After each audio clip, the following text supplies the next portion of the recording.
ओम विश्वानिदेव सवितरदुरितानि पराशुव जद्भद्रन्तन्न आशुव। कान्तिपुर टेलिभिजनको प्रस्तुति कार्यक्रम वास्तुशास्त्रलाई प्रतीक्षा गरेर बस्नुहुने सम्पूर्ण दर्शक महानुभावलाई म वासुदेव कृष्ण शास्त्रीको हार्दिक नमस्कार। दर्शकवृन्द, कार्यक्रम वास्तुशास्त्रमा जीवनका प्रकृतिका विविध आयाममा हामी चर्चा गर्ने गर्दछौँ। यो कार्यक्रम तपाईहरूको आफ्नो कार्यक्रम हो। यो कार्यक्रमको माध्यमबाट यहाँहरूले आफ्नो जिज्ञासा, वास्तुसँग सम्बन्धित जिज्ञासा राख्न सक्नुहुन्छ। जिज्ञासाको प्रत्यक्ष समाधान हामी यो कार्यक्रमको माध्यमबाट गर्नेछौँ। यस कार्यक्रममा तपाईले फोन गर्न सक्नुहुनेछ। हाम्रा प्रत्यक्ष प्रसारणका 2टा नम्बरहरू रहेका छन्। यी 2टा नम्बरहरूमा फोन गरेर आफ्नो जिज्ञासा राख्न सक्नुहुनेछ।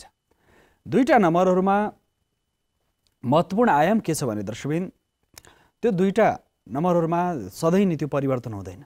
त्यसमा तपाईले आफ्नो जिज्ञासा वास्तुसँग सम्बन्धित या अन्य कुनै पनि छन् राख्न सक्नुहुन्छ। यसका साथसाथै त्यहाँ एउटा इमेल आइडी आउँछ कान्तिपुर टेलिभिजनको यो वास्तुशास्त्रको।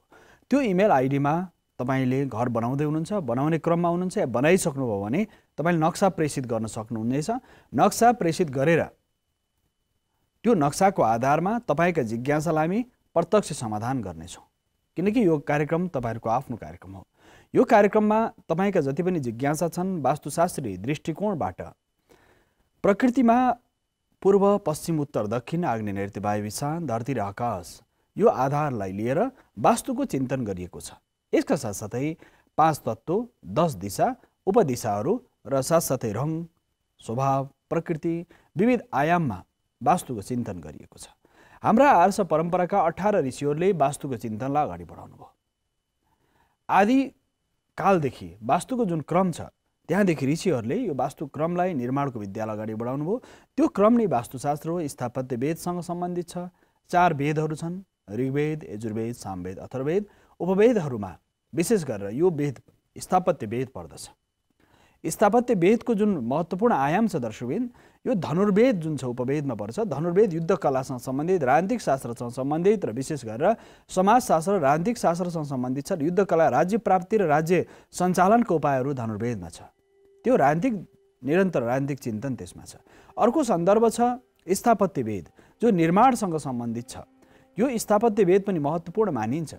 यसका साथसाथै आयुर्वेद पनि उपवेदको अन्तर्गत पर्दछ। तसर्थ स्थापत्य वेद, आयुर्वेद या धनुर्वेद यी सारा आयाम र अर्थशास्त्र पनि, यो सारा आयामहरू वेदका अभिन्न अङ्ग हुन्। वेद विशाल, वेद पुरुषलाई विशाल स्वरूप मानिएको छ भने शब्दशास्त्र मुखम व्याकरणम, शब्दशास्त्र भनेको मुख भनेको व्याकरण, सम्पूर्ण वेद पुरुषको जुन स्वरूप छ शब्दशास्त्र मुखम ज्योतिषम चक्षुषी। वास्तवमा बोली, बाणी, स्वभाव यदि व्याकरण शास्त्र राम्ररी जानेको छैन भने, व्याकरण शास्त्रको राम्ररी अध्ययन गरेको छैन भने त्यो व्यक्तिले शुद्ध बोल्न सक्दैन। उच्चारण, ध्वनिको उच्चारण, लय, गति, त्यसको सारा आधारहरू व्याकरण शास्त्रले निर्देशन गर्छन्। त्यसकारण मुख भनिएको छ व्याकरण शास्त्रलाई। यसका साथसाथै ज्योतिष शास्त्रलाई चक्षुषी, आँखा भनिएको छ। आँखाले जसरी चराचर जगतलाई प्रष्ट रूपमा देख्दछ त्यसै गरी नै ज्योतिष शास्त्रले प्रत्येक वस्तुलाई, काललाई, भूत, भविष्य, वर्तमानलाई, गणनात्मक र कलनात्मक काललाई उसले प्रत्यक्ष रूपमा गणितको माध्यमबाट देख्दछ। गणनाको माध्यमबाट काललाई पनि बोध गर्न सक्दछ। प्रत्येक समयलाई मापन गर्न सक्दछ। त्यो ज्योतिष शास्त्र, सिद्धान्त फलित र गणितको 3टा आधारहरू छन्। त्यसकारणले ज्योतिष शास्त्रको जुन आधार छ, ज्योतिष शास्त्र प्रत्यक्ष आँखा हो। यसले चराचर जगतलाई प्रत्यक्ष देख्न सक्दछ। भूत, भविष्य र वर्तमान, ग्रहको उदय अस्त, बकरी मार्गी सारा आयामहरू प्रत्यक्ष अनुभूति गर्न सक्दछ। त्यसकारणले ज्योतिषशास्त्र आँखा भनियो। श्रोत्र, निरुक्त भनेको श्रोत्रहरू, कानलाई निरुक्त भनिन्छ। किनकि आँखा जब तपाईको ज्योतिषशास्त्र भने कान के हो भन्दा निरुक्त भनेको निरुक्त शास्त्र छ। निरुक्त भनेको कान हो। यस कारणले गर्दा दर्शकवृन्द यो जुन आयाम छ त्यो नासिका, यो आयाममा हाम्रा ज्योतिषका विविध आयामहरू छन्। अहिले मसँग प्रत्यक्ष प्रसारणमा एकजना मित्रले नक्सा पनि प्रेषित गर्नुभएको छ र साथसाथै उहाँले नक्सा प्रेषित गरेर आफ्नो जिज्ञासा राख्न चाहनुहुन्छ। अहिले हामी प्रत्यक्ष संवादमा हुनुहुन्छ, उहाँलाई स्वागत गरौँ। हेलो गुरु, नमस्कार। नमस्ते, कहाँबाट को बोल्दै हुनुहुन्छ? म रमेश श्रेष्ठ, म भक्तपुरबाट। हजुर रमेश श्रेष्ठ, ए वीरगञ्जबाट अहिले हाल वीरगञ्जबाट फोन गर्दै हुनुहुन्छ तपाईँ मूल वासी भक्तपुरको कान्तिपुर हजुर तपाईँ हजुर मैले हिजो नक्सा हजुर बनाएको थिएँ नि हजुर हजुर नक्सा पठाउनु भयो ठिक छ हजुर म नक्सा तपाईँको नक्सा हामीले प्राप्त गऱ्यौँ तपाईँले इमेलमा नक्सा प्रेषित गर्नुभएको रहेछ तपाईँ मूल भक्तपुरवासी अहिले वीरगञ्जबाट फोन गर्दै हुनुहुन्छ होइन घर त मेरो भक्तपुर बनाउने मेरो मूल घर त सुनसरीतिर हो ए सुनसरीतिर जागिर चाहिँ म वीरगञ्ज छु हजुर ए तपाईँ अहिले वीरगञ्जमा हुनुहुन्छ घर भक्तपुर बनाउने तपाईँ सुनसरीको मान्छे तर वास्तव भक्तपुर यस्तो दिव्य ठाउँ ललितपुर भक्तपुर काठमाडौँ यो सांस्कृतिक सम्पदाको धनी हो यो 10,000 वर्षदेखि यो सहरको अस्तित्व छ 10,000 वर्षदेखि लगभग तन्त्रशास्त्र अनुसार त 15 देखि 20,000 वर्ष पुरानो त यो सहरको अस्तित्व मानिन्छ त्यसकारणले बडो दिव्य ठाउँमा हुनुहुन्छ घर बनाउन लाग्नु भएको रहेछ र हामीलाई जुन नक्सा पठाउनु भएको छ तपाईँले यो नक्सा जुन पठाउनु भएको छ यसमा तपाईँको टेलिभिजनको भित्तामा नक्सा प्रेषित दुई खालको नक्सा रहेछ यसमा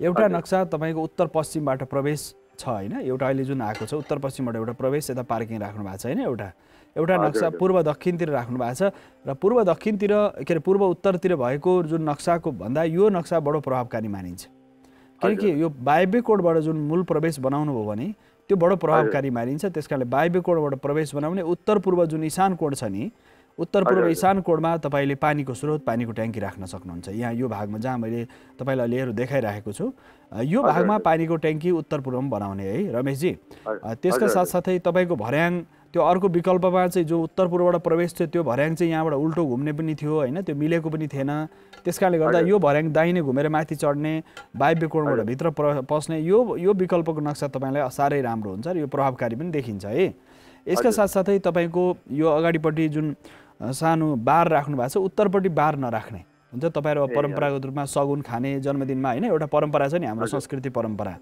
त्यसकारणले बार उत्तरपट्टिको भित्तामा राख्नु हुँदैन भनेर भनिन्छ है हजुर त्यसैले यो उत्तर ईशान कोणमा त्यो बारहरू राख्न मिल्दैन मादक पदार्थहरू राख्न मिल्दैन भन्छ एउटा विषय दोस्रो विषय यो उत्तर पूर्व यो जुन छ लिभिङ रुम यो एकदम राम्रो छ तपाईँको लागि खुल्ला छ यो सानो तपाईँको लागि बैठक कोठा बडो महत्त्वपूर्ण हुन्छ यसका साथसाथै अर्को आयो तपाईँको भान्सा तपाईँको पूर्वपट्टि फर्केर पकाउने बनाउनु भएको छ यो आग्नेय कोण भनिन्छ ज्योतिषशास्त्रमा यो अग्निकोणमै भान्सा बनाउनु भएको हुनाले भान्सा पनि एकदम सही ठाउँमा छ तपाईँको भान्सामा कुनै समस्या छैन त्यसका साथसाथै पानी उत्तरपट्टि छ यो पनि राम्रो छ भान्सा दक्षिण पूर्वमा यहाँ पूर्व फर्केर पकाउने भइहाल्यो साथसाथै एउटा सानो यहाँनिर तपाईँले यो किचनको पेन्ट्री भनेर राख्नु भएको छ सानो किचनको स्टोर पनि बनाउन सकिन्छ होइन यहाँ राख्न सक्यो त्यसका साथसाथै यो बिचमा दक्षिणको बिचको भागमा टोयलेट बाथरुम राख्नु भएको छ यो धेरै राम्रो छ तपाईँको लागि है अनि गेस्ट रुम चाहिँ तपाईँले यो जुन दक्षिण पश्चिममा राख्नु भएको छ यहाँ मिल्दैन गेस्ट रुम चाहिँ है यो जुन यहाँ जुन राख्नु भएको छ नि यहाँ यो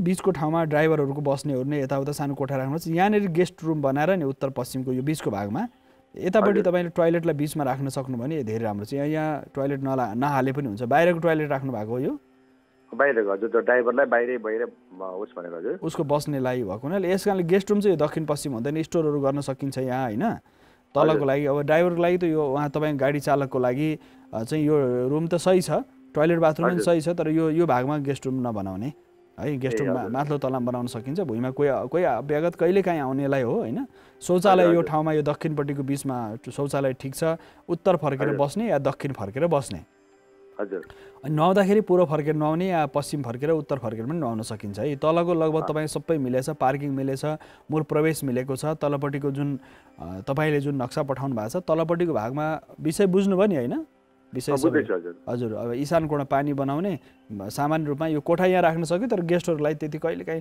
त्यो दक्षिण पश्चिम गेस्ट रुम नबनाउनु भन्छ वास्तुमा स्टोरहरू बनाउन सकिन्छ यो लगभग पहिलो तला तपाईँको पास भयो है केही परिवर्तन सायद भयो अब दोस्रो तलामा हामी गयौँ है यो दोस्रो तला हो क्या यसमा हजुर दोस्रो तला अर्को पेज हजुर दोस्रो तला तपाईँको हजुर टप फ्लोर यो आयो फर्स्ट फ्लोर यो आयो फर्स्ट फ्लोर हजुर फर्स्ट फ्लोर यो आयो यहाँ तपाईँको टोयलेट बाथरुम एकदम सही ठाउँ छ रमेशजी यसमा कुनै समस्या छैन मास्टर बेडरुम चाहिँ तपाईँको यो दुईवटा मास्टर बेडरुम लेख्नु भएको छ यहाँ मूल व्यक्तिको शयन कक्ष यो पनि मूल व्यक्तिको शयन कक्ष यो भान्सामा चाहिँ ठ्याक्कै मूल व्यक्तिको शयन कक्ष हुँदैन है मास्टर बेडरुम चाहिँ दक्षिण पश्चिमको कुनामा हुन्छ यो भाग छ नि जुन दक्षिण पश्चिमको भाग यो कुनामा हुन्छ र यो बाल्कोनी तपाईँको लागि दक्षिणपट्टि जुन बाल्कोनी निक्लिन्छ नि यो बाल्कोनी त्यति उपयुक्त मानिँदैन यो ठाउँमा चाहिँ हजुर बनाउनु पर्यो भने तपाईँको यो भाग छ नि टोयलेट बाथरुमको पछाडिपट्टि यो भागमा जुन खाली छ नि यहाँ यो भागमा निकाल्न सक्छ तर दक्षिण पश्चिम यो भागमा चाहिँ ठ्याक्कै बाल्कोनी बनाउन मिल्दैन। यहाँनिर चाहिँ बाल्कोनी बनायो भनेदेखि दक्षिण पश्चिम पितृकोण खोल्यो भनेदेखि अलिकति यो घरको मूल व्यक्तिलाई स्वास्थ्यमा समस्याहरू आउँछ। यतातिर बाल्कोनी नराख्ने भयो तपाईँले है। दक्षिणको यो भागमा चाहिँ दक्षिण पश्चिममा चाहिँ बाहिर तान्नु हुँदैन कि बाहिर ठ्याक्कै त्यो बाल्कोनी तान्नु कि त सबैतिर तान्नु पर्यो सबैतिर छैन। उत्तर पूर्वमा छ यता छ फेरि यता पनि तान्नु पर्यो होइन। समान रूपमा समानान्तर शक्ति खडा उत्पन्न गर्नु भने फेरि यतापट्टि यो यहाँ सायद सम्भवतः उत्तर पश्चिमको जुन वायव्य कोण छ यहाँ पनि तान्नु पर्यो त्यो सम्भव छैन होला होइन। त्यस कारणले यो पूर्वपट्टि र उत्तरपट्टि यो आग्नेय कोण र यो ईशान कोणपट्टि बाल्कोनी तान्नुहोस् होइन। अनि यतापट्टि यता ननिकाल्ने निकाल्नु पर्यो नि उत्तर पश्चिम यता बाहिर निकाल्न सक्नुहुन्छ। यता यो जुन मूल प्रवेशको माथिपट्टि नि बाल्कोनी बाहिर निकाल्न सक्नुहुन्छ उत्तर पश्चिम। इन्टेरियरको हिसाबले पनि राम्रो देखिन्छ वास्तु इन्टेरियरको हिसाबले नि तपाईँको तल यसो बाहिर निक्लिने ओर्ने को आयो कसो आयो हुन्छ नि माथिल्लो तलबाट हेर्न ओर्न पनि। यस कारणले बाल्कोनी तपाईँले यता उत्तर पश्चिममा मूल गेटको माथिपट्टि बाहिर निकाल्नु भने धेरै राम्रो हुन्छ। वायव्य कोणमा बाल्कोनी राम्रो मानिन्छ है। अनि यो दक्षिण पश्चिमको भागको बाल्कोनीलाई हटाइदिने। मास्टर बेडरुम एकदम सही ठाउँमा छ यो दक्षिण पश्चिममा है। त्यसका साथसाथै क्लोजेटहरू राख्नु भएको छ यो कपडाहरू राख्ने ओर्ने यो सबै राम्रो छ तपाईँको। टोयलेट बाथरुम एकदम सही छ तर मूल प्रवेश चाहिँ यता उत्तरपट्टिबाट यो भाग छ नि जुन यहाँ यो उत्तरपट्टिबाट गर्नु पर्यो क्या। यो ठ्याक्कै तपाईँको यहाँबाट प्रवेश हुँदैन यताबाट पूर्व यसलाई चाहिँ उत्तरबाट पस्ने बनाउने क्या यताबाट। यसलाई चाहिँ मिलिहाल्छ यसलाई समस्या छैन यो होइन। यहाँ यसलाई पनि उत्तरपट्टिबाट प्रवेश गरेर दक्षिण पस्ने बनाउनु भने यहाँ क्लोजेटबाट भित्र छिर्ने टोयलेट यता राख्ने यहाँ चाहिँ कपडाहरू राख्ने यो जुन छ नि यसको प्रवेश चाहिँ यता उत्तरपट्टिबाट बनाउनु न ल यहाँको दोस्रो भागको है। यति विषय बुझ्नुभयो होला होइन यो बुझ्यो। यसका साथसाथै अब तपाईँको यो पिल्लर र यो पिल्लर जुन छ नि यहाँ आग्नेय कोण र वायव्य कोणको पिल्लर र ईशानदेखि लिएर नैऋत्य कोणसम्म पिल्लर जसरी सिधा तान्दाखेरि यो सायद सेन्टर पोइन्ट यो हुन्छ होला। यो जसरी यसरी सिधा गयो भने सम्भवतः यहाँनिर पर्छ है।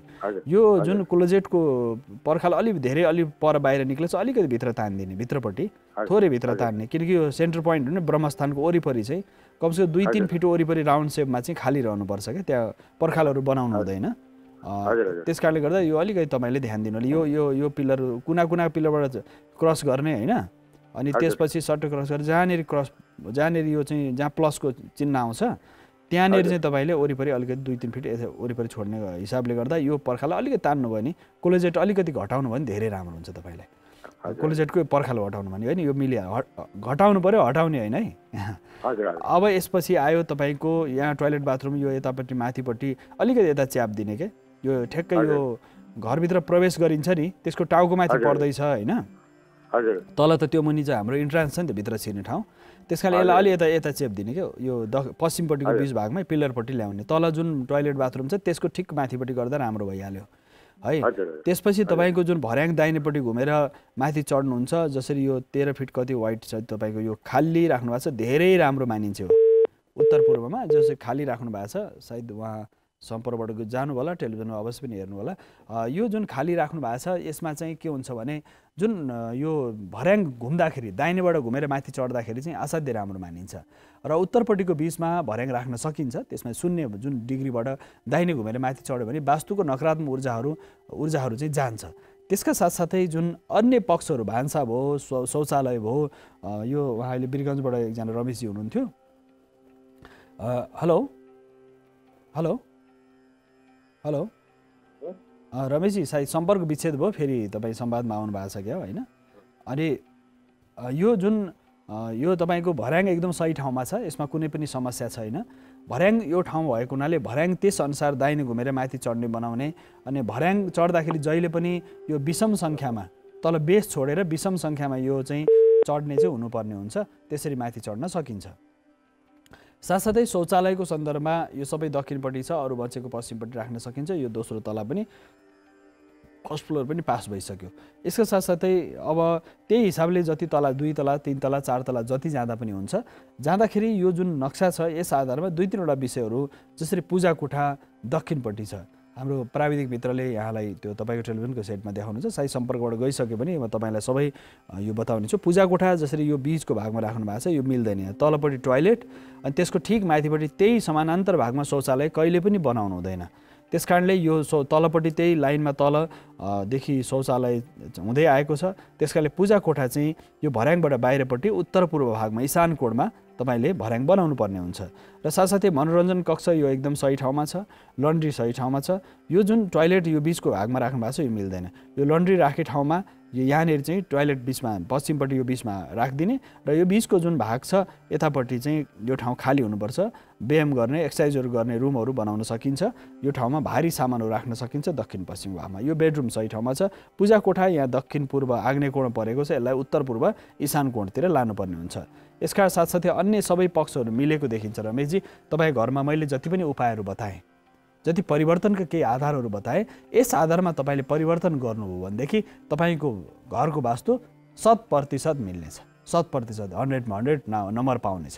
त्यस कारणले धेरै दर्शकहरूको यदि जिज्ञासा छ भने रमेशजीले जसरी नक्सा प्रेषित गर्नुभएको छ अन्य दर्शकहरूले पनि नक्सा प्रेषित गरिराख्नु भएको छ।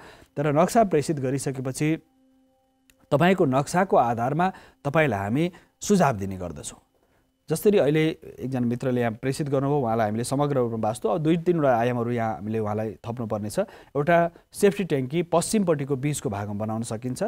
पश्चिमपट्टिको बिचको भागमा सेफ्टी ट्याङ्की, पानीको ट्याङ्की उत्तर पूर्व इशान कोणमा, साथसाथै पानीको सम्पूर्ण निकास उत्तर पश्चिमपट्टिबाट बाहिर निकास बनाउने, जहाँबाट मूल प्रवेश घरभित्र गेटभित्र गरिन्छ त्यसरी बाहिर निकास गर्नुपर्ने हुन्छ। साथसाथै इशान कोणमा पानीको स्रोत, पानीको ट्याङ्की राख्न सकिन्छ। साथसाथै छतको ट्याङ्की जहिले पनि पश्चिमपट्टि हुनुपर्छ। सोलरहरू दक्षिण पश्चिममा राख्यो भने त्यसको प्रभाव असाध्य भारी सामानहरू दक्षिण पश्चिममा सोलर राख्यो भनेदेखि त्यो प्रभावकारी मानिन्छ। यस कारणले गर्दा छतमा ट्याङ्की बनाउँदाखेरि उत्तर पूर्व कहिले पनि इशान कोणमा बनाउनु हुँदैन। इशान कोणमा छतको ट्याङ्की इशान कोणमा राख्यो भनेदेखि त्यो दबाव पर्छ। त्यहाँ इशान कोणमा जब दबाव पर्छ त्यो प्रकृतिको सन्तुलन बिग्रिन्छ।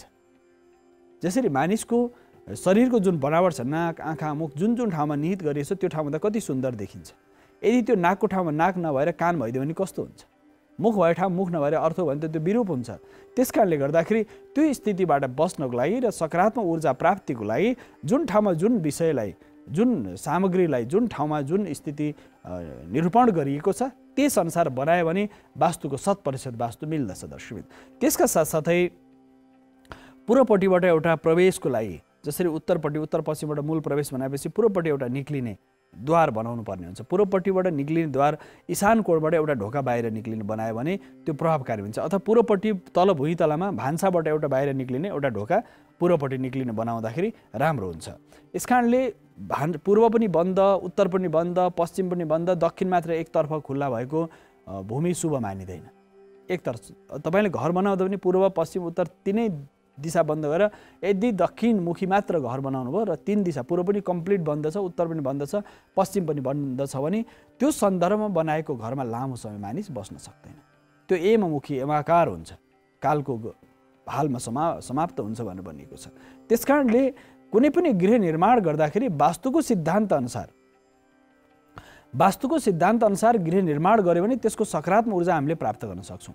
पूर्वको, पश्चिमको, उत्तरको, दक्षिणको सम्पूर्ण शक्ति र सामर्थ्य हामीभित्र आओस्। पूर्वको शक्ति हामीभित्र प्राप्त होस्, पश्चिमको शक्ति हामीभित्र प्राप्त आओस्, उत्तरको शक्ति हामीभित्र प्राप्त र दक्षिणको शक्ति हामीभित्र प्राप्त होस्। यो सारा शक्ति हामीभित्र प्राप्त होस् जसले हामीलाई सकारात्मक ऊर्जाको तरङ्ग विस्तार गर्नलाई सहयोग पुर्याउँदछ। त्यसकारणले दर्शकबिन वास्तु अनुसार तपाईँ पनि यदि गृह निर्माण गर्दै हुनुहुन्छ, गृह निर्माणको क्रममा हुनुहुन्छ भने हामीलाई नक्सा प्रेषित गर्न सक्नुहुन्छ। त्यो नक्सा पठाएर तपाईँका जिज्ञासाहरूलाई हामी समाधान गर्नेछौँ। यसका साथसाथै अर्को रमेशजीको अन्तिम एउटा प्रश्न यहाँ थियो। त्यसमा उहाँको प्रश्न के थियो भने सबभन्दा अन्तिम तला कसरी बनाउने भनेर थियो। अन्तिम तलामा जसरी जानुहुन्छ त्यसरी जाने, उत्तर पूर्व कुनामा इशान कोणमा तपाईँले माथि छतमा पूजा कोठा बनाउने, खाली ठाउँहरू राख्ने र अन्तिम तलामा टप फ्लोरमा पनि भर्याङको एन्डिङ उत्तरमै हुन्छ जसरी यहाँ छ। यसरी नै भर्याङको अन्त्य भाग जसरी यहाँबाट घुम्दै गएको हुनाले यो तलबाट गयो भने माथिबाट दाहिने घुमेर माथि जानुपर्छ र टपमा चाहिँ जहिले पनि पानी ट्याङ्की पश्चिमपट्टि राख्ने, पूजा कोठालाई यो उत्तर पूर्व भागमा इशान कोणतिर लगिदिने, बाल्कोनी उत्तरपट्टि निकाल्नु भएको छ, एकदम राम्रो छ। अरू समग्रमा रमेशजी तपाईँ सम्पर्कबाट गए पनि तपाईँको जुन जिज्ञासा थियो त्यसअनुसार तपाईँलाई हामीले जिज्ञासाको समाधान बतायौँ। मैले जुन बताएअनुसार यदि तपाईँले नक्सालाई व्यवस्थापन गर्नु हो भनेदेखि अवश्य पनि तपाईँको लागि त्यो सकारात्मक ऊर्जा र वास्तुअनुसार 100% मिलेको मान्न सकिन्छ। हामी वीरगन्जबाट एकजना दर्शक हुनुहुन्थ्यो, उहाँ हामीलाई धन्यवाद भन्न चाहन्छौँ दर्शकबिन। यसका साथसाथै दर्शकबिन हामी वास्तुशास्त्रमा विविध पक्षहरूका बारेमा निरन्तर चर्चा गरिरहेका छौँ। यो वास्तुशास्त्रमा नक्साहरूको नक्साङ्कन गर्दाखेरि ध्यान दिनुपर्ने कुरा दिशाको आधारमा, साथसाथै त्यसमा मूल ढोका लाउने, शिलान्यास गर्ने, साथसाथै झ्याल ढोकाहरूको सङ्ख्या, झ्याल ढोकाको सङ्ख्यामा नजानुहोस्। पूर्वपट्टि झ्याल राख्न सकिन्छ, उत्तरपट्टि राख्न सकिन्छ, पश्चिमपट्टि राख्न सकिन्छ, कति पल्ला राख्ने, यति धेरै भ्रममा, यति धेरै गहिरो स्थितिमा जानु हुँदैन। द्वार भनेको दुईवटा ढोका सँगै खुल्ने र सँगै बन्द हुनेलाई द्वार भनिन्छ। दुईवटा ढोका सँगै खुल्ने, काठको जुन हुन्छ, दुईवटा ढोका सँगै खुल्छ, सँगै बन्द हुन्छ, त्यसलाई द्वार भनिन्छ। कुनै घरमा प्रवेश गर्दा बाहिर तान्ने या भित्र ठेल्ने, मूल गेट तपाईँको भित्र ठेल्ने हुनुपर्छ, दाहिनेपट्टि ठिलिएर जानुपर्ने हुन्छ। त्यो मूल गेट, मूल द्वार चाहिँ दुईवटा ढोका छ, दुईटै द्वार चाहिँ दुईटै पल्ला भित्रपट्टि जाने भयो भने राम्रो मानिन्छ त्यो। र भित्र अन्य कोठाहरूको बाहिर तान्ने पनि मिल्न सक्छ, भित्र तान्ने पनि मिल्न सक्छ। तर मास्टर बेडरुमको जुन ढोका छ त्यो चाहिँ भित्रै खुल्ने हुनुपर्छ, बाहिर खुल्ने हुनु हुँदैन। यो केही सैद्धान्तिक अवस्थाहरू छन्, त्यसमा हामीले गम्भीरताका साथ ध्यान दिनुपर्छ वास्तुमा। यसका साथसाथै शिलान्यास गर्दाखेरि 5वटा शिला, 5वटा कलश, नाग, कछुवा सारा पूजा गरिन्छ। नागको प्रतीक चिन्ह बनाएर, नागको स्वरूप बनाएर, चाँदीको नाग, तामाको नाग, पित्तलको नाग बनाएर पूजा गरिन्छ। नाग जोडा नाग हुन्छ, नाग र नागिनको पूजा। किन हामी आदिकालदेखि नै नाग पूजाका परम्पराका उपासक हौँ। हामी नागलाई सबभन्दा शक्तिका देवता र सामर्थ्यका देवता मानिन्छ। नागलाई दृश्य र अदृश्य दुई स्वरूपमा मानिन्छ। दृश्य जगतमा मानिने जो देखिन्छ दृश्य जगतमा त्यो सर्पहरूको, त्यो सरीसृप जातिहरूको हजारौँ प्रजातिहरू, सर्पहरूका वंशहरू छन्, हजारौँ वंश परम्परा छन्, हजारौँ प्रकारका सर्पहरूको प्रजातिहरू छन्। तर त्यसमा विशिष्ट प्रकारको जुन नाग छ, अहिले पछिल्लो समय देखिएको नागको एउटा प्रजाति अहिलेसम्म बाहिर तक्षक, कुलिक, कर्कट आदि गरेका विविध नागहरू छन्, तर प्रत्यक्ष देखेको अहिले किङ कोब्रा भनिन्छ। त्यो प्रत्यक्ष रूपमा एउटा नागको एउटा प्रजाति हो। दर्शकबिन, धेरै लामो अनुसन्धानपछि मैले यो प्राप्त गरेँ कि त्यो एउटा प्रजाति अहिले पनि जीवित छ धरतीमा। त्यो सबैभन्दा शक्तिशाली छ। त्यो नेपाली भेगमा प्रशस्त पाइन्छ। त्यसकारण अन्य तक्षक, कुली, कर्कट, पद्म, शङ्ख आदि विभिन्न नागहरूको, अष्टकुल नागहरूको जुन कर्कट आदि गरेका अष्टकुल नागहरूको वंश छ, त्यो वंश दृश्य जगतमा कहीँ कहीँ भेटिन्छ। विश्वभरि कतै न कतै भेटिएको छ र अहिले यता भेटिएका केही नागहरू र त्यसको पनि विशेष दिव्य अध्ययन भइरहेको छ। यसमा प्रजातिहरू छन् र उनीहरूको प्रभाव प्रत्यक्ष रूपमा अप्रत्यक्ष रूपमा धरतीमा पर्छ। र पूर्वजहरूले नागलाई र साथसाथै वास्तु पुरुषलाई जुन रूपमा स्वीकार गर्नुभएको छ, त्यस आधारमा मूल द्वार, मूल प्रवेशद्वार, मूल गेट कता बनाउने भन्ने सन्दर्भ छ। यसका साथसाथै मूल दैलोमा बनाउने, राखिने जति पनि पल्लाहरू छन् त्यसमा गणेशको आकृति, स्वस्ति, कलश, भिन्न भिन्न प्रकारका आकृतिहरू, चिन्हहरू अङ्कित गरिन्छ। त्यो चिन्हहरू अङ्कित गर्दाखेरि त्यसको जुन काष्ठकलाको जुन उच्चतम नमुना हाम्रो राष्ट्रमा, विशेष गरेर यहाँको नेपालको जुन मौलिक छ, नेपालीहरूको स्वाभिमानको जुन आधार छ, स्वाभिमानको आधार भनेको यहाँको काष्ठकला, धातुकला, लोहकला, ताम्रकला संसारमा कहीँ छैन। तपाईँले कहीँ भेट्नुहुन्न यस्तो। संसारमा काष्ठकलाको यति उच्चतम नमुना दुनियाँमा कहीँ भेट्नुहुन्न तपाईँले। काठमा यति राम्रा दिव्य, मेरो अनुहार जस्तो छ त्यस्तै अनुहार बनाइदिने मैले या काष्ठकलाका हाम्रा मित्रहरूलाई भेटेको छु। त्यति दिव्य, काठमा पनि त्यो भाव दिन सकिने, काष्ठकलामा त्यस्तो दिव्य स्वरूप आकृतिहरू अङ्कित गर्न सक्ने काष्ठकलाका हाम्रा कति साधकहरू छन्, जसले गुरुकुल परम्परा जस्तै हजारौँ वर्षदेखि त्यही परम्परा धानेर आउनुभएको छ। उनीहरूको सम्मान, शिल्पी समुदायको सम्मान भयो भने राष्ट्र समृद्धिको यात्रामा अगाडि बढ्छ भनेर शास्त्रहरूमा भनिएको छ। अर्थशास्त्रमा शुक्राचार्यले र कौटिल्यले पनि यही भन्नुभएको छ। त्यस कारणले गर्दा शिल्पीहरूलाई सम्मान गर्ने, जसरी घर बनाउनुभन्दा पहिले जग पूजा गर्दाखेरि कसलाई पूजा गरिन्छ?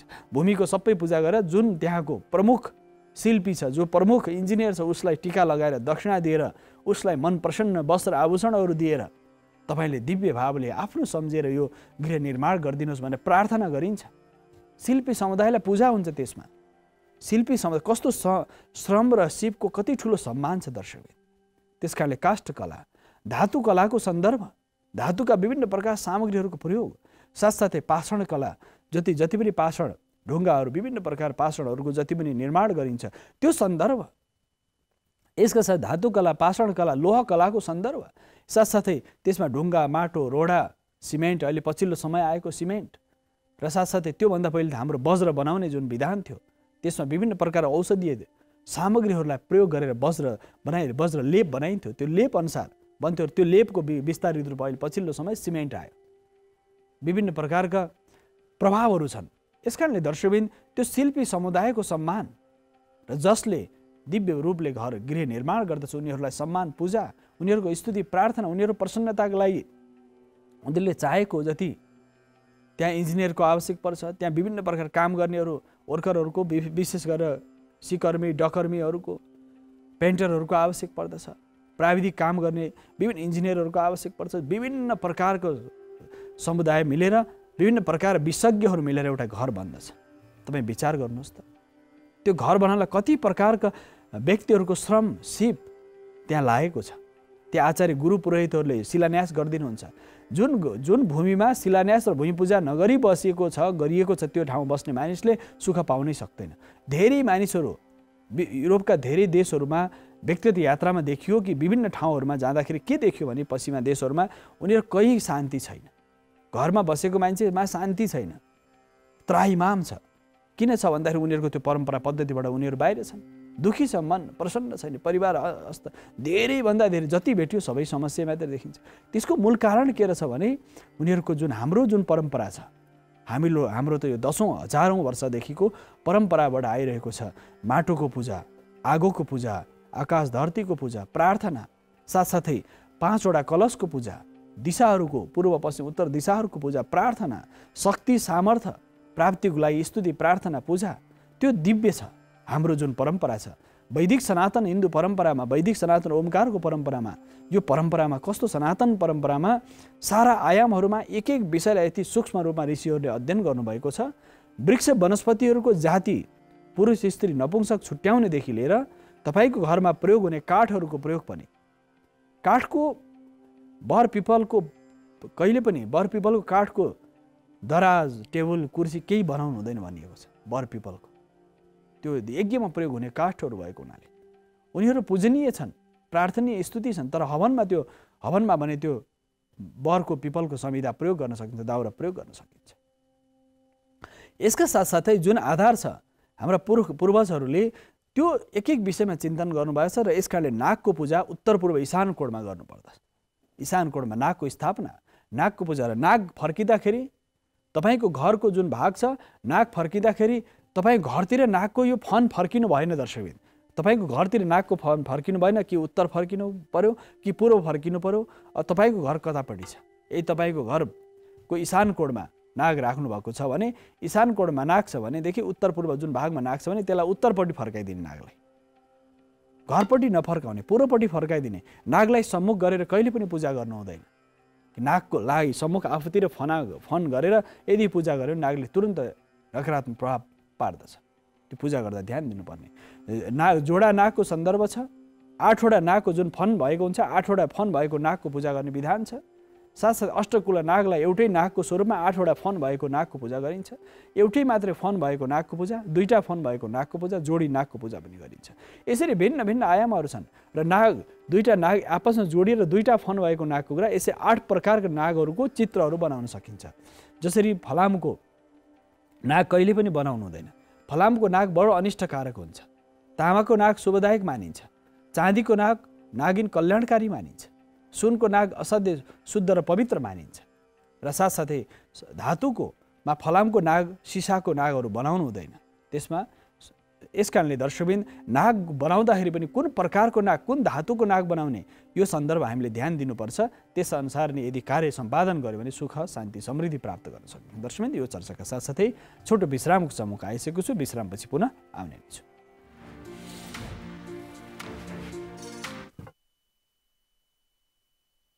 दर्शकबिन पुनः स्वागत छ हामी द्वारको विषयमा चर्चा गरेका थियौं दैलो राख्दाखेरि हाम्रो जुन परम्परागत रूपमा कमसे कम पनि तपाईको मूल गेट बाहिरी त तपाईँ फलामको बनाइहाल्नुहुन्छ त्यसमा समस्या छैन नाग राख्दाखेरि फलामको राख्नु हुँदैन फलामको नाग पूजै गर्नु हुँदैन त्यो अनिष्टकारक हुन्छ यसका साथसाथै चाँदी पित्तल र तामा सुन यी 4 वटा धातुको नाग बनाउन सक्नुहुन्छ यदि धातुमा बनाउँदाखेरि यदि तपाईँ शिलामा बनाउन चाहनुहुन्छ त्यो शिलामा नाग बनाउन सकिन्छ त्यो बडो प्रभावकारी मानिन्छ काठको नागहरू बनाइन्छ तपाईलाई एउटा चित्र प्रेषित गर्दैछु दर्शकबिन हाम्रा जति पनि मन्दिरका टुडालहरूमा यी नागको आकृति जुन यसरी कोरिएको हुन्छ यसमा हेर्नु देवताका विभिन्न स्वरूपहरू छन् नागको आकृति नागको यात्रा विभिन्न प्रकारका हाम्रा मन्दिरहरूमा जुन राखिन्छ यति शक्तिशाली मानिन्छ त्यो कुनै पनि नकारात्मक ऊर्जाले त्यो घरमा प्रवेश गर्दैन। यो त देवता कुनै मन्दिरको दर्शकबिन, तर तपाईँले यदि घरमा राख्दाखेरि चाहिँ यसरी नागमाथि राख्न मिल्दैन। घरमा चाहिँ यसरी यस्तो नागहरू बाहिर फर्काएर राख्न मिल्दैन। यसमा घरमा चाहिँ हामीले यहाँ यो ठाउँमा देहेली विनायक भनिन्छ, विशेष गरी द्वार विनायक पनि भनिन्छ। कुमार र गणेशको तस्बिर राख्न सकिन्छ। बाहिरपट्टि गणेश, भित्रपट्टि फर्केको कुमार राख्न सकिन्छ। यो बाहिरभित्र दुईतिर गर्दाखेरि र काठमा पल्लाहरू पनि जहिले पनि यो द्वारहरू दुईवटा राख्न सकिन्छ, स्तम्भहरू राख्न सकिन्छ मूल घरमा। यसमा फेरि 3 खण्ड 4 खण्ड राखेर यहाँ अष्टमङ्गल पनि कुद्न सकिन्छ। बिचमा 8वटा खण्ड बनाएर अष्टमङ्गल, पुरै अष्टमङ्गल राख्यो भने पनि हुन्छ। साथसाथै माथिपट्टिको भागमा, दाहिनेपट्टिको भागमा चन्द्रमा, देब्रेपट्टिको भागमा सूर्य, साथसाथै दोस्रो भागमा गणेश, दाहिनेपट्टि, देब्रेपट्टि लक्ष्मी, तल्लोपट्टि कलश गरेर 3 खण्ड पनि गर्न सकिन्छ। यसरी विभिन्न आकृति, काष्ठकलामा विभिन्न आकृतिहरू हुन्छन् र स्तम्भ बनाउँदाखेरि पनि त्यो स्तम्भमा डरलाग्दो भयानक चित्रहरू राख्नु हुँदैन। द्वार विनायक भनिन्छ। भैरवी शक्ति र भैरव शक्तिका विविध आयामहरू छन्। 64 योगिनीहरू छन्, मातृका गणहरू छन्, विभिन्न प्रकारका वनस्पतिहरूको पुष्पहरू राख्न सकिन्छ। यहाँ विभिन्न प्रकार लता गुल्महरूको, लहराहरूको काठमा आकृति कोर्न सकिन्छ। नेपाल, मैले बारम्बार यो बारम्बार मलाई यस्तो गौरवको अनुभूति हुन्छ व्यक्तिगत रूपमा, र हामीले गौरव गर्नुपर्छ दर्शकबिन। यहाँका जति पनि काष्ठकलाका विशेषज्ञ पारखीहरू यति शक्तिशाली छन्, संसारमा कोही छैन त्यतिको। हामीले यसमा गौरव स्वाभिमान गर्नु छ र यो कला बस्नुपर्छ। काष्ठकला यति दिव्य बनाउने गर्नुहुन्छ। यहाँका काष्ठकलाका धेरै मित्रहरूलाई भेटेको छु मैले। यति दिव्य आकृतिहरू उहाँले कोर्नुहुन्छ। यति तन्मय, यति धेरै एकाग्रता चाहिन्छ, यति तन्मय भाव चाहिन्छ। त्यसमा नागको स्वरूप कुर्दा होस् अथवा विभिन्न प्रकार काठका मूर्तिहरू बनाउँदाखेरि कति तन्मय भाव चाहिन्छ। त्यसमा लीन भएर बनाउने जुन काठका सामग्रीहरू बन्छन्, असाध्य दिव्य हुन्छ। यसका साथ त्यसमा कति प्रेम छ, त्यसमा कति एकाग्रता छ, कति ध्यानपूर्वक एक विषयलाई कति भाव छ त्यसमा। त्यो निर्माणको कला, काष्ठकला, धातुका जति पनि हेर्नुहोस् मूर्तिहरू यहाँ बनाइन्छ, कति भावपूर्ण मूर्तिहरू छन्। हाम्रा दुनियाँमा त्यस्तो कहीँ पाइँदैन। यसका साथसाथै यी कलाहरूमा मूल गेट बनाउँदाखेरि काठको गेट बनाउन सकिन्छ। काठको सबैभन्दा राम्रो मानिन्छ। काठका विभिन्न प्रकार काठहरू, तर बर पिपलको चाहिँ मूल गेट बनाउनु हुँदैन, मूल द्वार बनाउँदै त्यो काठ प्रयोग हुँदैन। अरू काठहरू, अग्राख प्रशस्त पाइन्छ नेपालमा, अग्राखको प्रयोग असाध्य धेरै हुन्छ। सिप्लिकानको प्रयोग हुन्छ। अन्य विभिन्न प्रकारका वनस्पतिहरू छन् जसको प्रयोग हुन्छ, जसले गर्दाखेरि दार आदि गरेको विभिन्न प्रकारका र अग्राखको असाध्य, सिसो अग्राखको काठहरू असाध्य प्रयोग हुन्छ नेपालमा। ती खापाहरू, त्यसका द्वार निर्माण गरेर घरमा कमसेकम पनि सबै ठाउँ सक्नु नै एउटा मूल द्वार चाहिँ तपाईँले काठको राख्नुहोस्। कति दिव्य हुन्छ। काष्ठकलाको दिव्य नमुना र नेपालको मौलिक चिन्तन त्यसमा छ। र फलामको गेट, मूल गेट फलामको नराख्ने भनिन्छ। त्यो भित्र बाहिरी गेट राख्यो भने भित्र जुन प्रवेश हुन्छ, भित्र घरभित्र त्यो काठको प्रयोग राम्रो हुन्छ। यदि छैन भने त्यहाँ स्वस्तिक राख्ने, सम्भव छैन भने के गर्ने, स्वस्तिक राख्ने। त्यही धातुकै स्वस्तिक बनाएर भित्र र बाहिर राख्ने र माथिपट्टि गणेशको आकृति चिन्ह माथिपट्टि राखिदिने, गणेशको आकृति माथि राखिदिने। अथवा सूर्य पूर्व फर्केको छ भने सूर्यको आकृति राख्न सक्नुहुन्छ। यदि पश्चिम फर्केको छ भने वरुणको पास राख्न सक्नु, हनुमानको गदा राख्न सकिन्छ। उत्तरतिर छ भने कुबेरको चित्र अङ्कित स्वरूप राख्न सकिन्छ।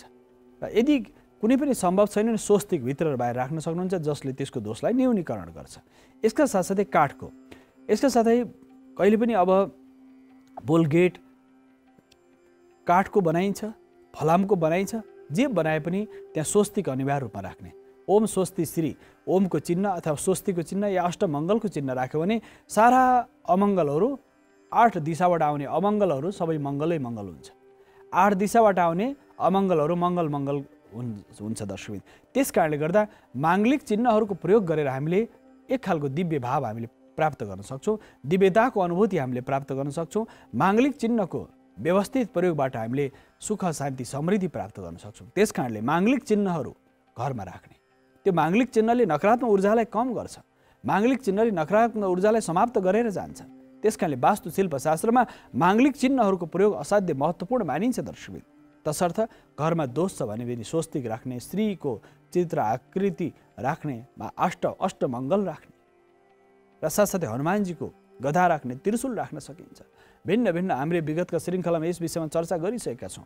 यस कारणले गर्दाखेरि यो विषय यहाँ महत्त्वपूर्ण छ। काठ कला र द्वार बनाउँदाखेरि, दैलो बनाउँदा बाहिरपट्टि झुकेको हुनु हुँदैन, बाहिरपट्टि यदि सिधा छ भने त्यो असाध्यै राम्रो मानिन्छ। द्वारको भाग यदि बाहिरतिर झुकेको छ भने त्यहाँ घरमुली बस्न पाउँदैन। घरमुली त्यो घरमा बस्न सम्भव हुँदैन। भित्रपट्टि झुकेको छ ऋण लाग्छ। भित्रपट्टि यदि कोल्टेको छ ढल्केको छ भने त्यो ऋण लाग्छ। यदि दक्षिणतिर ढल्केछ भने मृत्यु समान कष्ट हुन्छ। त्यो दैलो कति ध्यान दिएको छ वास्तुशिल्पशास्त्र भने त्यो मूल गेट तपाईँको दक्षिणतिर ढल्केको पनि हुनु भएन, त्यो मृत्यु समान कष्ट दिन्छ, जहिले अस्वस्थ भइरहेको छ। अगाडिपट्टि बाहिरपट्टि झुकेको छ, त्यो बाहिरपट्टि झुकेको द्वार त्यो तपाईँको लागि कल्याणकारी हुँदैन, किनकि घरमुली त्यहाँ बस्न पाउँदैन, खर्च बढिराख्ने भयो। भित्रपट्टि बसेको छ त्यो पनि ऋण रोग आदि बढाउने हुन्छ। यसकारणले उत्तरतिर झुकेको छ त्यो पनि राम्रो हुँदैन, कुबेरको प्रकोप त्यहाँ पर्दछ। त्यस कारणले दर्शकबिन द्वार राख्दाखेरि सिधा हुनु पर्यो। दायाँ बायाँ अगाडि पछाडि कतै पनि ढल्केको कोल्टेको हुनु भने समानान्तर हुनु पर्यो। द्वार राख्दाखेरि द्वार पूजा गरिन्छ। मूल गेट राख्दाखेरि शुभ साहित्यमा मूल गेट राखेर त्यो चौकस राख्दाखेरि शुभ साहित्यमा शुभ मुहुर्तमा पूजा गरिन्छ। र द्वार देवताको लागि के गर्ने त? कसको पूजा गर्ने? धरतीको पूजा। साथसाथै दाहिनेपट्टि गणेशको, बायाँपट्टि कुमारको, कार्तिकीको, रक्षकको रूपमा क्षेत्रपालको पूजा, वास्तु पुरुषको पूजा, द्वार देवताको पूजा, विनायकको पूजा। विनायकको देहली विनायक विशेष गरेर त्यो जुन दैलो बस्ने गणपति हुनुहुन्छ, गणपतिको पूजा त्यो असाध्यै महत्त्वपूर्ण मानिन्छ। त्यो पूजाबाट हाम्रो शरीरको, हाम्रो मनको, हाम्रो बुद्धिको चैतन्यताको विकास हुन्छ। बुद्धि तेजोमय स्थितिमा जान्छ, ब्रह्म तेजको विस्तार हुन्छ। तसर्थ दर्शकबिन हामीले त्यो वास्तुशिल्पशास्त्रमा त्यो द्वारको पनि चिन्तन गरिएको छ। र त्यो ढोका यदि दुलो परेको छ अथवा किराले खाएको काठको प्रयोग न्यूनतम रूपमा गर्ने, त्यो नगर्ने। साथसाथै खण्डित द्वार कहिले पनि राख्नु हुँदैन। चुकुल भत्किएको छ, कुनै द्वारको पल्ला भाँचिएको छ, आवाज आउँछ, त्यसको ध्वनिको पनि चिन्तन गरिएको छ। त्यो आवाज कुन प्रकृतिको आउँछ र त्यसले कुन प्रकारको अनिष्ट दिन्छ। त्यसकारण मूल जुन तपाईँको गेट हुन्छ त्यो बज्नु भएन। घरभित्र बाहिर निक्लिँदाखेरि आवाज गर्नु भएन। तपाईँ घरको द्वार बन्द गर्दाखेरि एकदमै थर्किने, घरै हल्लिने गरी तपाईँले त्यसरी द्वार बन्द गर्नु हुँदैन। त्यो अलसिनको, अशुभको, अवशकुनको सङ्केत मानिन्छ। यसका साथसाथै अर्को सन्दर्भ छ, त्यहाँ पूजा गर्दाखेरि विशेष पर्वहरूमा द्वार देवतालाई, हाम्रो परम्परागत रूपमा नेपालको जुन मौलिक रैथाने परम्परा छ, द्वार देवतालाई पूजा गरिन्छ दैलोको बाहिरपट्टि। एकादशी, अष्टमी, चतुर्दशी, पूर्णिमा जस्तै जात्राहरूको सन्दर्भमा।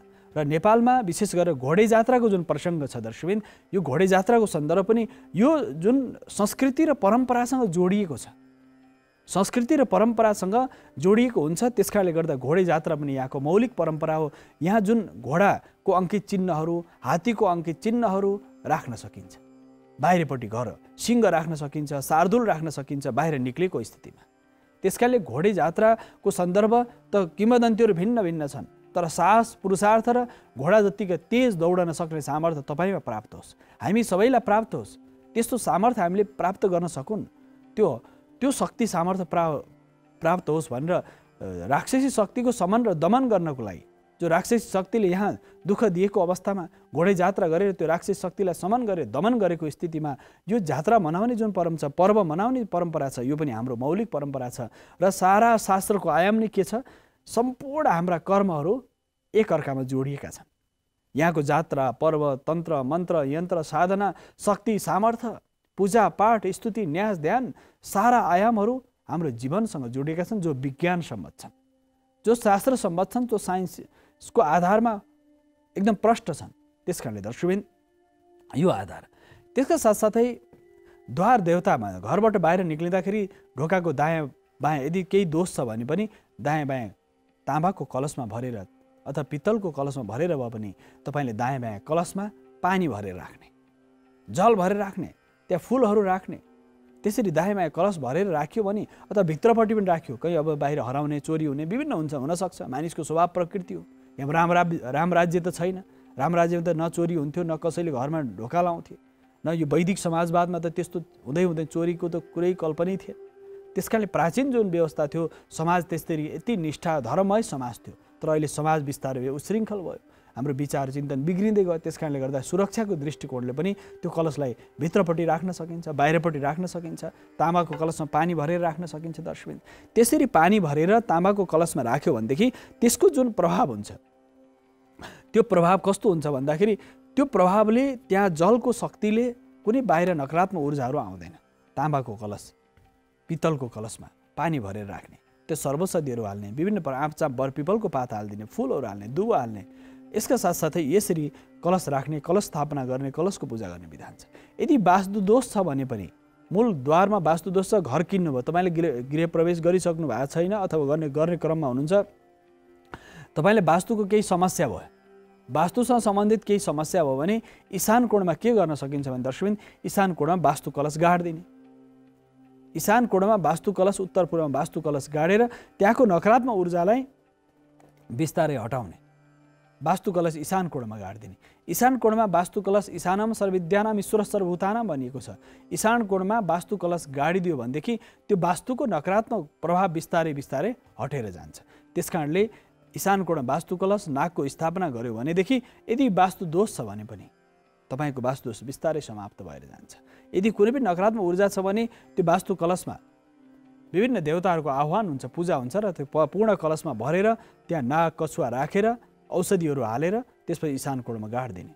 यदि वास्तु दोष छ भने ईशान कोणमा पारिजात रोप्ने, धतुरो रोप्ने, तुलसी, दुबो, गुर्जो आदि गरेका वनस्पतिहरू ईशान कोणमा रोप्यो भने पनि वास्तुको दोष समान हुन्छ दर्शकबिन। त्यसकारणले गर्दा यो वास्तुको दोष निवारणका उपायहरू विविध उपायहरू छन्। द्वार देवताको पूजा गर्दाखेरि पनि हामीले विशेष पर्वहरूमा पूजा गर्ने विधान छँदैछ। यसका साथसाथै अर्को पक्ष छ, द्वारमा यस्ता भयानक चित्रहरू भित्र प्रवेश गर्ने बित्तिकै, दैलो खोल्ने बित्तिकै, ढोका खोल्ने बित्तिकै घरभित्र त्यस्तो भयानक तस्बिरहरू राख्नु हुँदैन। डरलाग्दो तस्बिरहरू घरभित्र छिर्ने बित्तिकै, यो उन्मत्त प्रकारका तस्बिरहरू, नग्न तस्बिरहरू कहिले पनि घरभित्र त्यो मूल प्रवेशको अगाडि राख्नु हुँदैन। पूर्वजहरूको तस्बिर तपाईँले घरबाट निक्लिँदा दाहिनेपट्टि राख्न सक्नुहुन्छ, दक्षिणपट्टिको भित्तामा राख्न सक्नुहुन्छ। दक्षिणपट्टिको भित्तामा घरबाट बाहिर निक्लिँदा पूर्वजहरूलाई सम्झेर, जो पितृ भइसक्नु उहाँहरूलाई स्मरणमा दक्षिणपट्टिको भित्तामा उत्तर फर्काएर तस्बिरलाई राख्न सकिन्छ। यसका साथसाथै घरबाट बाहिर निक्लिने बित्तिकै अगाडिपट्टि ठुलो खाँबो हुनु भएन, पोल हुनु भएन, खाडल हुनु भएन। घरको अगाडिपट्टि ठिक्क अगाडिपट्टि खाडल, गहिरो खाल्डो हुनु भएन दर्शकबिन। यदि गहिरो खाल्डो छ भने तपाईँ माथि उठ्न गाह्रो हुन्छ। ठ्याक्कै घरको अगाडिपट्टि खाल्डो हुनु भएन। द्वार देवताको पूजा नित्य हुनु पर्यो। यसका साथसाथै त्यहाँ स्थापित देवताहरूलाई आह्वान पूजन गर्नु पर्यो। त्यहाँ स्थापित देवताहरूको शक्ति र सामर्थ्यले हामीलाई जहिले पनि सकारात्मक ऊर्जा प्राप्त भइराखोस् भनेर हामीले निरन्तर कामना गर्नु पर्यो। त्यसकारणले दर्शकबिन यो शक्ति सामर्थ्य प्राप्तिको लागि गरिने द्वार देवताहरूको पूजा, साथसाथै बाहिर निक्लिने बेलामा धेरै घरहरूमा यस्तो देखिएको छ, मृगको सिङ, साथसाथै भेडाहरूको सिङ अथवा भयानक डरलाग्दा जीवजन्तुहरूको तस्बिरहरू, साथसाथै त्यस्ता प्रकार हड्डी, छाला घरको दैलोको ठिक दायाँ बायाँ राख्नु हुँदैन। त्यसले नकारात्मक असर पर्दछ। ती जीवजन्तुहरू जसले शरीर छुट्यो, कति विभत्स तरिकाले मानिसले हत्या गर्दछ जीवजन्तुहरूको। त्यसकारणले त्यसको त्यसको पीडा त्यो छालामा स्मृति रहिरहेको छ। त्यसकारणले तपाईँले पीडा दिन्छ। त्यसकारणले यो ध्यान दिनुपर्छ दर्शकबिन। त्यस सिङहरू राख्नु भएन। तपाईँको शयन कक्षमा सिङ कहिले पनि राख्नु हुँदैन। भयानक जीवजन्तुहरूको तस्बिर राख्नु भएन शयन कक्षमा। ढोकाको सिधा अगाडिपट्टि, सामनेपट्टि त्यस्ता तस्बिरहरू राख्नु भएन। जो घरभित्र प्रवेश गर्दै तपाईँलाई भयानक तस्बिर अगाडिपट्टि राख्नु हुँदैन। यसका साथसाथै सुन्दर आकृतिका तस्बिरहरू ढोका खोल्ने बित्तिकै देखियोस्। घरभित्र छिर्ने बित्तिकै सुन्दर पुष्पको सुगन्ध आइराखोस्, धूपको सुगन्ध आइराखोस्, मधुर सङ्गीत बजिराखोस्, मन्त्रको ध्वनि बजिराखोस्। प्रातःकालीन समय घरमा देवताको पूजा स्तुति प्रार्थना भइराखेको होस्। बिहान उठ्नासाथ पूर्व पश्चिम उत्तर दक्षिण सम्पूर्ण दिशाका देवताहरू पितृहरू सबैलाई स्मरण होस्। त्यो घरमा मन्त्रको दिव्य पाठ होस्। शङ्ख घण्ट नित्य निरन्तर बजोस्। त्यहाँ पूजा गर्ने व्यक्तिहरू नित्य निरन्तर साधनामय जीवनमा अगाडि बढुन्। सबैको कल्याणकारी जीवनमा सबैले कल्याणको कामना गरून्। परिवारका सदस्यहरू मिलेर कमसेकम पनि विशेष